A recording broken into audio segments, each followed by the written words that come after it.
everybody, and welcome back to the long-awaited part 7 of this series. It's not really been long-awaited, I've just been gone for a few days. Yeah, welcome back. Sorry I was gone for a bit. One, I had a very busy schedule over the weekend doing the Sebring 12 hours and a few other bits and pieces. And, well, all round was just very busy. And then yesterday I was sick. So, yeah, not been going too great for me, has it? But we're back. We are back with part 7 of this intense 1998 Formula 1 career mode. And well, last time out, a lot of you obviously have been making comments about the qualifying situation, and don't worry, I have figured out a fix for that, and as you can see in today's episode, everything should be back to normal. And I think next season as well, I can change it to a one-shot quali, which should make things a lot easier. But this season we've just got to stick with the qualifying format that we have chosen, and it does make it a little bit more annoying for me, and I guess it makes the viewing a little bit less exciting, I guess you could say, but at least we fixed it. That's the important thing. So we won't have Tyrrells on pole or anything now, which is always good. Yeah, just getting a few upgrades on the car, and rumours in the paddock are that a few teams are starting to scout other drivers out, including myself, and we are in talks with certain teams right now as tensions rise in the Benetton team, as I'm complaining a lot that the car is limiting our performance, but we got to get on with the job at hand and go to qualifying.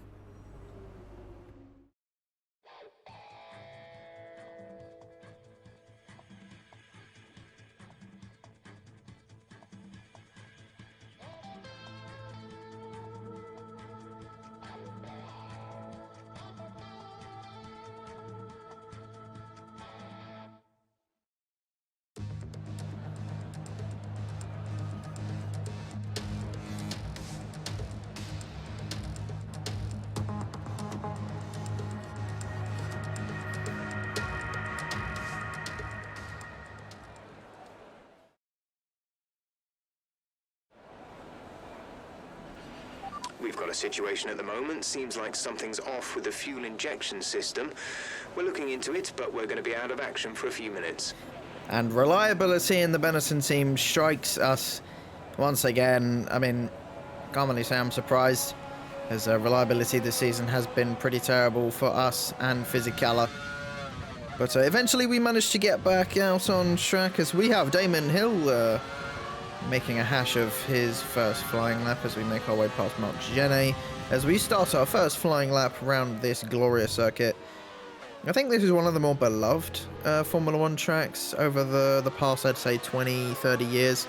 It's a fairly simple track in the streets of Montreal, and yeah, fairly loved by all those who drive it and those who watch it.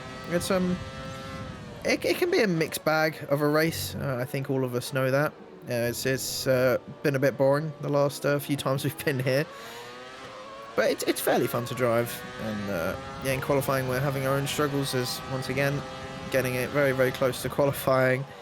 We only make it over the line by a few seconds, but yeah, that compromises our line a little bit into turn 1, but we managed to gain it back once we come out of the first sector, and by the end of the lap we are going strong as we completely run over that curb. You're going to see me do that quite a lot in this race, but as we come across the line, it's going to be P5. That's pretty good. I would say that is good. We got a good situation for the race. Hello everybody, and welcome back to the best Formula 1 season we've ever had. It's the 1998 Formula 1 season here in Canada. And well, the patriarchy today is going to be all over the place, of course, with Jacques Villeneuve.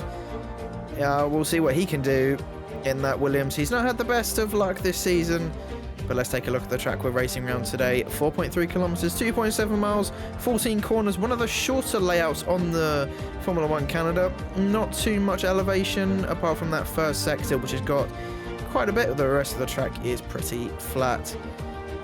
And these drivers in practice and qualifying have been struggling with that rear traction with these grooved tyres. And it's going to be a tough challenge for our drivers today.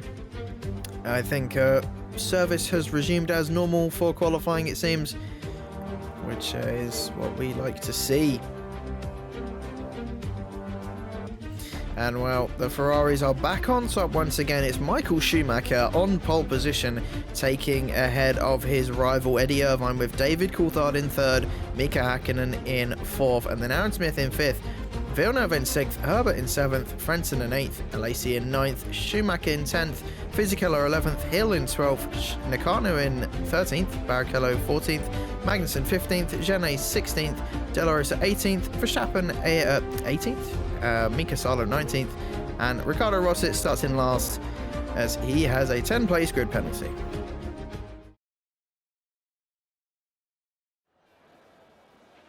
After the points finish last race, let's aim to keep the momentum going. Well, we're going to aim to keep the momentum going. We've had a pretty good season, let's be honest.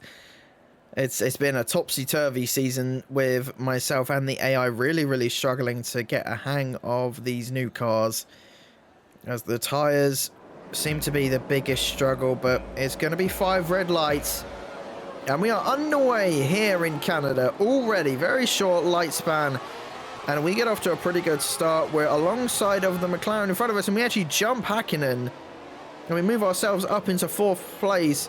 We're not going to keep it for long, probably, as the McLaren has a lot of pace ahead of us. But if we can stay ahead of him for as long as we can, that will be the goal. But we go very deep into turn 4, and we just keep ahead of Hakkinen. Everyone else behind us also had a pretty good start. But the top 3 then pretty much remaining as it was, as Schumacher starts to ramp away, and Schumacher really needs to pick up these results. But here comes Hakkinen with that superior speed, but we're going to hang it round the outside, just about keeping all 4 wheels on the track as well. And we've had a pretty good start so far. If we can somehow keep this place, because it's not easy to overtake around here, especially without the DRS, we may be within a shot of getting a top 4 position, but we'll find out. But this is where we're going to be most vulnerable, down this back straight, as yeah, we just don't have the speed that the top 2 cars have. I mean, look at this. It is just ridiculous. We have around the same top speed, but they just get to it so much quicker than we do. And yeah, coming around that last chicane, Hakkinen rumps away in his McLaren, and all we can do is just sit in awe as we go very deep into turn 1. Herbert trying to pip a move, but we just stay ahead of him. Yeah, nothing really happened in the first part of this race, I'm going to be honest, as we're now on lap 8, and this is where it starts to spice up the race a little bit. There's a yellow flag, final sector, and there's a safety car. And this is what caused that safety car. Here is, I believe this is Magnussen, getting it all wrong, and crashes into one of the Minardis. I think that's Genet. I think so. If anyone would like to correct me, then feel free. But yeah, just unfortunate timing for that Minardi. As we come in for our first stop. We're being very opportunistic. We're going for a 2-stop today. Going from the soft tyre to the mediums to the hards. And as long as nothing else happens during this race, then we're just probably going to stick to that strategy. As everyone pretty much using this first safety car as an opportunity to pit. I think the only people who didn't pit were the ones who started on the hards, like the people towards the back. But we come out in 9th place. We're going to come out ahead of De La Rosa as he's just going through turn 1. But yeah, we've had a pretty good start to this race so far. A fairly boring start as well. But as I've said before, sometimes no news is good news. I don't know what I was doing there. As you can see, I'm just checking for damage. I think I just wasn't paying attention there. But we come away with no damage. But we're getting ready to get underway once again. And hopefully we can make easy work of some of the cars in front of us. Nakano should be a fairly easy overtake. We're going to send it up the inside into turn 1, and we get that move done and dusted. He's still trying to hang it round our outside, but yeah, then we get a little bit squirmy on the exit as he's trying to sneak up the inside again, but yeah, we just have so much more straight line speed than he does. I'd be really interested to see how everyone would handle in equal cars. But yeah, on the next lap then, we're all over Barrichello, all over his back bottom. As we now come into turn 1, we have the superior speed, the superior line, and we get the move done before the corner is even there. And moving up into 7th place, we're making really good progress this race. And our next target is the yellow boy of Demonil. As we come around the final corner once again, obviously cutting the chicane, why wouldn't we?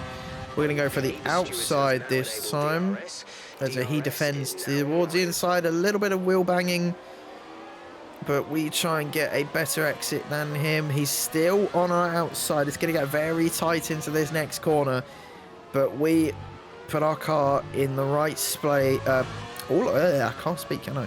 We put our car in the right place, and we move up into 6th place. We've got our teammate ahead of us now, and we had the better pace on him, but he comes into the pit lane, and we didn't have to get involved with our teammate at all. And we haven't really seen too much of Fizzy this season.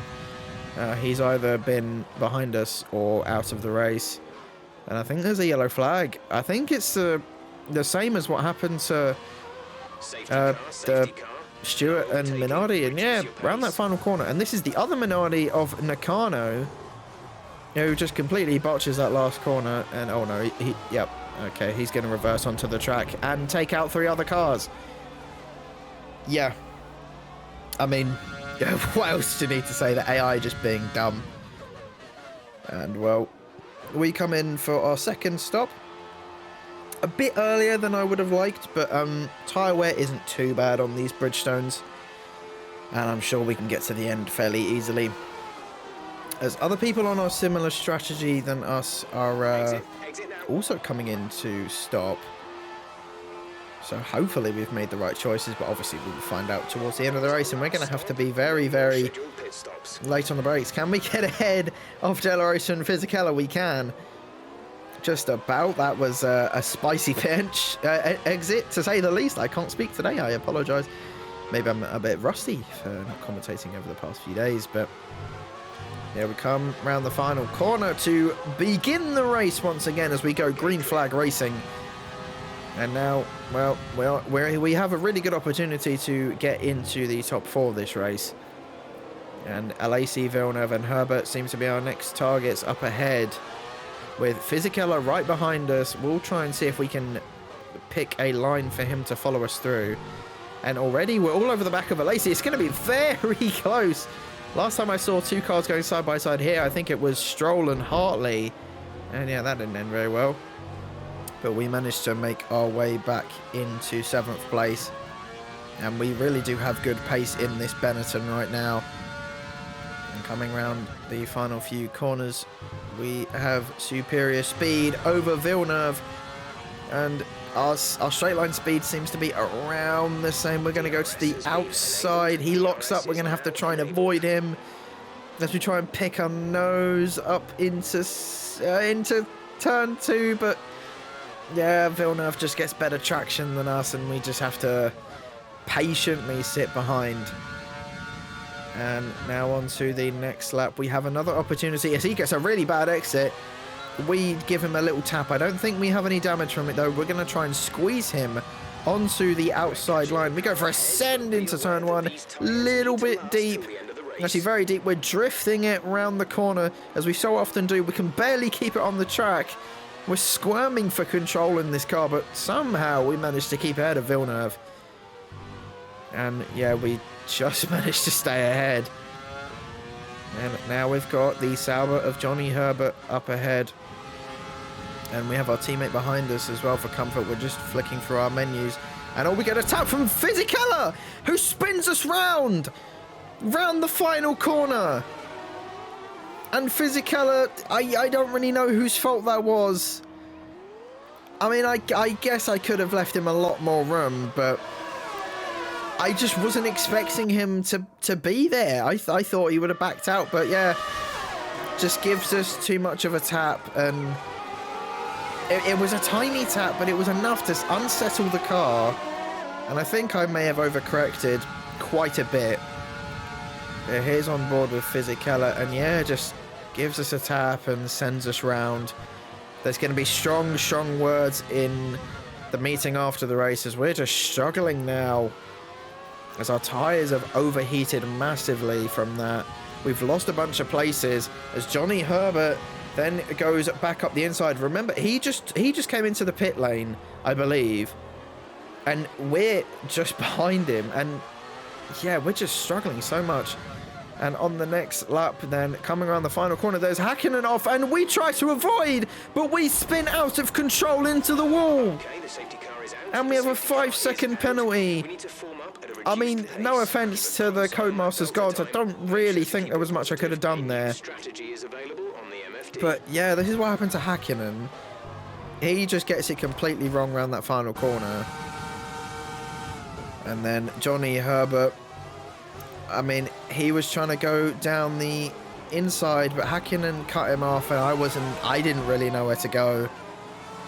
And yeah, that's given us massive front wing damage. So of course we're going to have to come in for a new front wing, and we're going to have to serve our penalty as well. We're going to stay ahead of Herbert though, as he has more damage than we do, and also has another penalty. I'm not sure what he got a penalty for, and I don't really know why we got a penalty as well, but it's not really going to cost us anything in the grand scheme of things. We're still going to be basically last. We come in for a fresh set of softs and a new front wing, getting rid of our penalty, and hopefully during these final few laps we can gain something back from this race, and hopefully we can still score points, as we're going to have the tyre advantage ahead of our rivals, who are in slower cars as well, as we just about made it back onto the pack before we went green flag racing again. But we come around the final corner, and there are only going to be 6 laps left. So we've got 6 laps left to make the best of this race now. And our first challenger is Ricardo Rossi in the Tyrrell ahead of us. And these soft tyres already feeling a world better than the other 2 compounds that we just were on, as we just try and see where we are quicker. And already we're gaining on Rossi. We're gaining into this next corner. We dive it down the inside and already have made up 1 place. And now we've got Pedro de la Rosa in front of us in the arrows, and surely we should be able to make light work of him as well, like we just did to Rosset, as Herbert has already made his way past Rosset as well. But there seems to be a train going on further ahead. I'm not sure who is causing this train, but we're going to take advantage, and we're going to try and send it around the outside on De La Rosa. We've got Verstappen in front of us now. We make our way past the arrows. Now it's just Verstappen. They have terrible straight line speed, and we are going to breeze past and put ourselves up into 11th place. We've done the easy part, but our next few overtakes are not going to be easy. But Villeneuve and Alesi seem to be fighting. Villeneuve has not had the best of races. Alesi probably would rather hope he would be in a better position as well, but we can't really do any moves right now. We're just going to have to sit back, kind of let these 2 fight. We try and put our nose up there, but yeah, not really an opportunity for us to overtake. But on the next lap then, there's Mika Salo, who is way higher up the grid than he should be. And yeah, everyone makes light work of him as we go down the inside, and we're still just about ahead of him.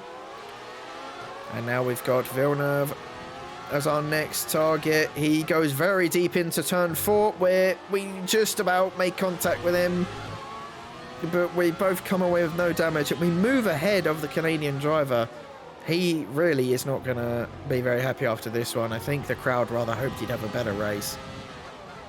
But we've got Barrichello and Alesi fighting for position ahead of us, and I'm not sure we'll be able to get Alesi in this race, but I think we are quicker than Barrichello, who's on old hards. And we're going to try and go for a move into this last chicane. He's defending the inside hard, and we're both topping out our engines as we go into the final chicane. It's going to be close. Let's hope he leaves us from. We have to cut the chicane a little bit, but that was pretty much all the space we had. And well, we move up into 8th place, but it's cost us a lot of time over the cars ahead, and I think this is about where we're going to finish. We catch up to Alesi by the end of the lap because of our fresh tyres, but It's unfortunately not going to be enough, as Eddie Irvine wins another race. He really almost has this title wrapped up, but we finish in 8th. And yeah, we would have rather hoped for better. I believe our teammate had a really good finish. I'm not sure where he did finish. I think it was on the podium. But yeah, he gets driver of the day, but we are not happy with us. A truly magnificent drive then, and a great performance from the entire team to secure victory here in Canada.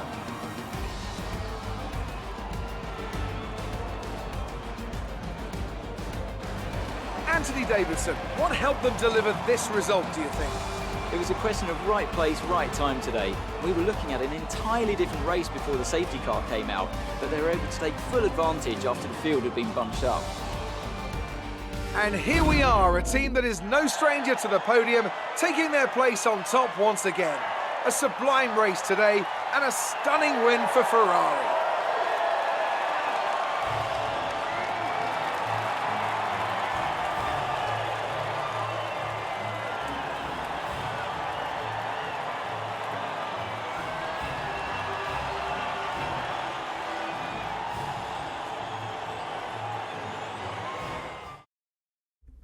And well, after a chaotic Canadian Grand Prix, wow, what can I say?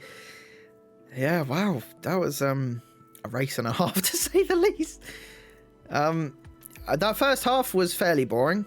Nothing really happened, but yeah, wow, that second half, hey, and our teammate getting a podium. I'm not sure whether to be happy or sad, because that crash was interesting, to say the least. I'm not sure if I was at fault for that or he was, but let me know down in the comments what you guys think of it. But it's still good for the constructors, though, as we lose a little bit of ground to the McLarens. I don't know really why we're fighting the McLarens. We're nowhere near as quick as them, but they just haven't had the consistency from their drivers or their car.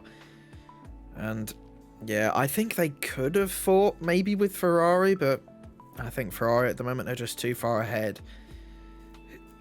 Excuse me. Yeah, wow, what a crazy race, man. And well, we keep 3rd in the constructors for now, and I think that's probably where we're going to stay for the rest of the season, unless Williams or Sauber can catch us up, which I mean, I highly doubt they will unless we fall off massively. But yeah, hopefully the next round will go a little bit better for us, as yeah, we need to bounce back from this result. Not sure where we're going to aim for, possibly a top 6 result again, but we were lucky to not have crashed out this race with that contact that we had, both with, I think it was Herbert and Hakkinen, and from Fisichella, so we can count our lucky stars on that. But yeah, sorry I've been away for a few days. I'm going to try and get back on it with these uploads. But yeah, been good to be back on it. I'm feeling better. Hopefully you guys are feeling good. I've been Aaron Smith, and I'll see you next time.